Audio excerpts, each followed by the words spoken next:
Sir Prithvi గారు, మీరు చాలా చెప్పండి బిజీ మిత్రమా. చాలా బిజీ అయిపోయారు. విక్రమ్ గారితో సినిమా చేస్తున్నారు అనుకున్నా, అంటే ఏ సినిమా సార్ అది? దాని గురించి. అది వీరధీర సూరన్ సినిమా పేరు. ఈ మధ్య చిన్న అని మన తెలుగులో డబ్ అయింది కదా, అరుణ్ కుమార్ డైరెక్టర్, సిద్ధార్థ హీరో. ఆ డైరెక్టర్ గారు, ఆయనకి 6 ఫిల్మ్ఫేర్ అవార్డ్స్ వచ్చినాయి. Very good director.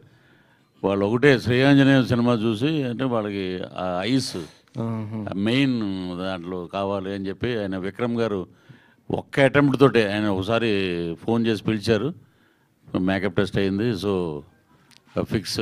అంటే విలన్ అందరూ చేస్తుంటారు మామూలు ఫైట్లు గిట్లు. అంటే ఇదేంటంటే కంప్లీట్ ఎస్జే సూర్య గారు, నేను, విక్రమ్ గారి మధ్యలో ఉన్న కథ ఇది. So performed villain. సో అది నాకు నిజంగా గొప్ప అదృష్టంగా భావిస్తాను. అంటే ఈ మధ్య తమిళ్ విలన్స్ అందరూ కూడా తెలుగులో బాగా పెద్ద విలన్స్ అవుతున్నారు. ఇక్కడ తెలుగు నుంచి మీరు అక్కడ పెద్ద విలన్ అయ్యే అవకాశం ఉంది. నేను ఆల్రెడీ పుదుపేట అయిన ఒక సినిమా చేశాను ఇప్పుడు స్టార్టింగ్లో.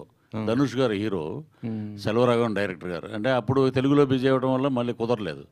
తర్వాత నేను ప్యారిస్ జయరాజ్ అని, బీస్ట్ అని, ఇప్పుడు బ్లడీ బగర్ అని ఒకటి దాంట్లో మెయిన్ రోల్ చేశాను నేను.